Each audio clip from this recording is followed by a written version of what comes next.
My name is Pontip. I'm 74 years old, and I need to tell you something that took me most of my life to fully accept. Not just understand with my mind, but accept in my body, in the quiet honesty of my own experience. What you repeatedly think may be blocking the very blessings that are trying to reach you. I know that sounds confronting. I know it might feel like blame dressed up in spiritual language. But I am not here to blame you. I am here because I spent decades unknowingly blocking my own blessings, and no one told me. No one sat me down and said, "Look at the thoughts you are repeating. Look at what you are rehearsing every single day." So I am sitting with you now, and I am telling you, because someone should have told me sooner. Let me take you to a very specific place in my life. I was 52 years old. I was working hard. I was praying consistently. I was doing everything I believed a faithful, responsible woman was supposed to do. And yet the blessings I prayed for seemed to arrive at the edge of my life and then stop. Not quite reaching me. Close enough to frustrate, far enough to exhaust. And I spent years wondering why. I looked at circumstances, at timing, at other people, at every possible external explanation for why what I asked for consistently stopped just short of arriving. What I never looked at was my own repeated internal dialogue. Until one afternoon when everything changed. I was sitting alone after a particularly discouraging week. Nothing catastrophic had happened, just another string of small disappointments that added up to a familiar heaviness. And in that quiet, something made me pay attention to what I was actually thinking. Not what I said aloud, what I thought. And what I heard when I really listened stopped me completely. I was repeating in some form or another the same cluster of beliefs on an almost hourly basis. That things never quite worked out for me, that good things came to others more easily, that I would always have to struggle for what others received naturally. That even when something good came, I should prepare for losing it. These thoughts were not dramatic. They were not loud. They were not the kind of thoughts you would call a crisis. They were ordinary, mundane, so familiar that I had stopped recognizing them as thoughts at all. They felt like facts. And that was the most dangerous part.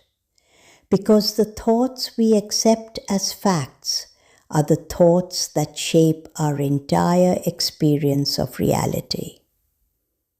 I want to explain something that changed how I understood my own life. Your nervous system cannot distinguish between what is real and what is vividly imagined or repeatedly rehearsed. When you repeatedly think a thought with emotional weight attached to it, your body responds as if that thought is current reality. Your stress response activates. Your perception narrows. Your behavior shifts. And all of that happens below the level of your conscious awareness.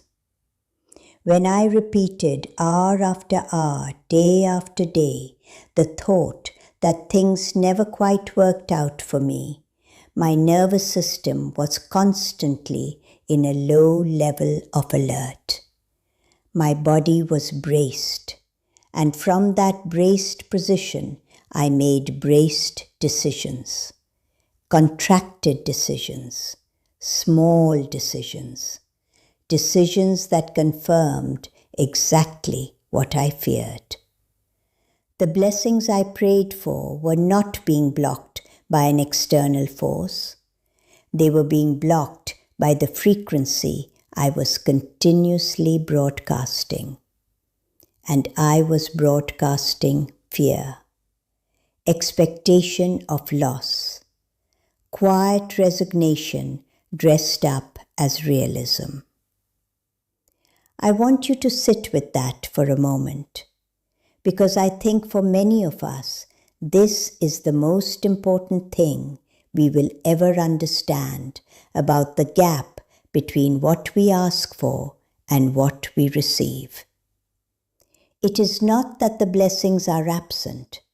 It is that the signal we are sending is incompatible with receiving them. When you repeatedly think you are unworthy, you behave in ways that confirm unworthiness. When you repeatedly think things won't work out, you interpret neutral situations as negative. You withdraw before the outcome arrives. You prepare for failure in ways that create it. When you repeatedly think that good things are not available to you, you stop noticing them, even when they are directly in front of you, because your perception has been trained to filter them out. The thought comes first, everything else follows. I began, in the weeks after that quiet afternoon, to do something I had never done deliberately before. I began to listen to my own mind, not to judge it, not to fight it, but to genuinely observe what was running on repeat in the background of my daily experience. And what I found was sobering. I had a collection of thoughts that I repeated so often they had become invisible to me.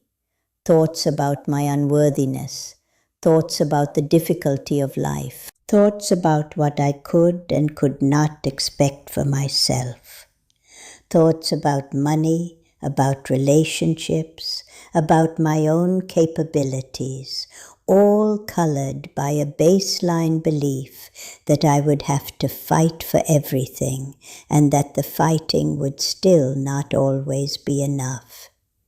These were not the occasional worried thought that every person experiences.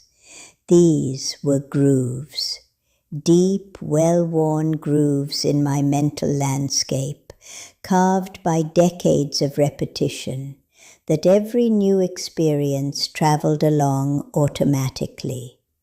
And new blessings cannot settle in old grooves that lead to the same limited place. So I began the work of creating new grooves, not by forcing positivity, not by pretending the old thoughts weren't there, not by pasting affirmations over the surface of something much deeper, but by genuinely, honestly, slowly interrupting the repeat cycle. When the familiar thought arose, I didn't argue with it. Arguing with a thought gives it energy. Instead, I acknowledged it quietly. I would say to myself, there is that thought again. Just naming it, observing it, creating the tiniest space between the thought and my automatic belief in it. And then, without force, I would offer a gentler possibility. Not the opposite extreme, not a dramatic declaration that everything was perfect. Something honest and slightly more open than the fearful thought. Instead of, things never work out for me, I would think, things have worked out before, they can work out again. Instead of, I always have to struggle, I would think, Some things have come more easily. I am learning how to invite more ease.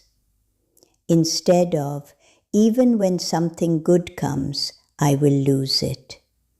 I would think, I am becoming someone who can receive and hold what is good.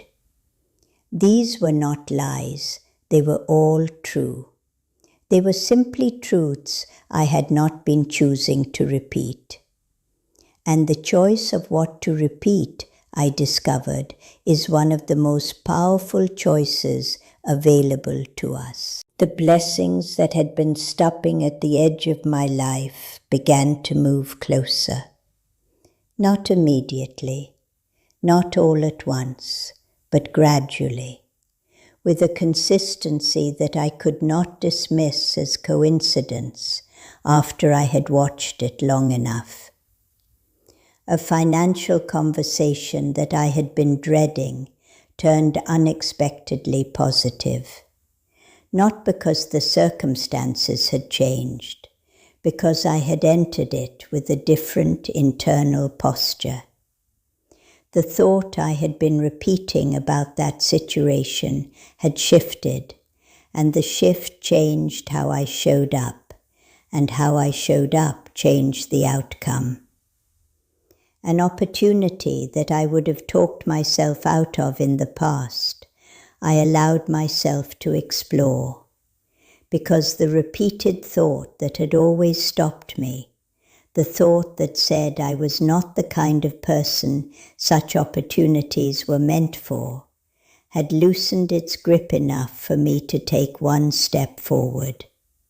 And one step forward, taken from a place of slightly more openness, leads somewhere that standing still in fear never can. I want to speak now about something that I consider the deepest layer of this truth. Many of us inherit the thoughts we repeat. We didn't choose them originally, we absorbed them. From families where scarcity was constant and fear was the air. From communities where certain expectations were placed on certain kinds of people. From experiences of genuine loss and real disappointment that taught us to protect ourselves by expecting less. And I am not dismissing any of that. Those experiences were real. The protection made sense at the time. But we carry these inherited thought patterns long after the original circumstances that created them have passed. We keep repeating thoughts that were formed in one chapter of our lives in every chapter that follows. And those repeated thoughts keep recreating the emotional and energetic conditions of that original chapter, long after we have physically left it behind. The blessing that was meant for your current chapter cannot reach you if you are still broadcasting the frequency of a chapter that ended decades ago. This is not judgment. This is simply what I wish someone had helped me see much earlier. You are not your past chapter. You are not the sum of your inherited fears. You are the person who is alive right now, in this moment, with the capacity to choose, even in small ways, what you repeat. And that capacity is everything. I want to give you something practical to carry with you from this conversation, something you can begin immediately, without cost, without special knowledge, without any tool beyond your own honest attention. For the next 3 days, become an observer of your own repeated thoughts, not a judge, an observer. Carry a small notebook if that helps, or simply pause several times a day and notice what has been running in the background of your mind. Pay particular attention to any thought that begins with I always, I never, Things never. For me, it's always. I'm the kind of person who. These sentence openings are the doorways into your most repeated beliefs. And it is the repeated beliefs, far more than any single thought, that shape the frequency you broadcast. When you identify one, sit with it. Ask yourself honestly, is this a fact, or is this a thought I have repeated so many times that it has begun to feel like one? And if it is a repeated thought, ask yourself, what would a slightly more open version of this thought sound like? Not a false version, an open one. And then practice repeating the open version. Not once, repeatedly, because repetition is what carved the old groove, and repetition is what will form the new one. This is not quick work. I will not pretend it is. Old grooves have depth. New ones take time to deepen. But every single repetition of a more open thought is a real, measurable contribution to the shift. And the shift, when it has accumulated enough, begins to show up in the external world, not as magic, as alignment, because you are no longer broadcasting a frequency that is incompatible with what you are asking for. You are becoming someone whose inner world is consistent with the blessings they are seeking. And that consistency is what finally allows those blessings to cross the threshold and stay. I am 74 years old. I have prayed for things and received them later than I expected. I have asked for change and found it beginning in places I never anticipated. I have lived long enough to trace the connection between what I repeated in my mind and what consistently appeared in my life. And I can tell you, with the full weight of that lived experience, that the connection is real. Your blessings are not being withheld by a force that has decided you are not enough. They are waiting for the signal that says you are ready to receive them. And that signal is shaped more than by anything else, by what you choose to repeat. If something in this conversation has landed deeply in you, if you recognize the pattern I have described in your own life, I want to invite you to stay in this space. Come back when you need to be reminded of what you now know. Subscribe and walk with me, because this is a long and honest conversation and we are not finished. And in the comments, write this if you are ready. I choose what I repeat. Not as a performance, as a decision, because the blessings that belong to you are real, they are near, and they are listening for a signal that sounds like welcome. Make that the thought you repeat today, and tomorrow, and every day after, until the welcome becomes the groove, and the groove becomes the path, and the path becomes the life you always believed somewhere deep and quiet was possible for you.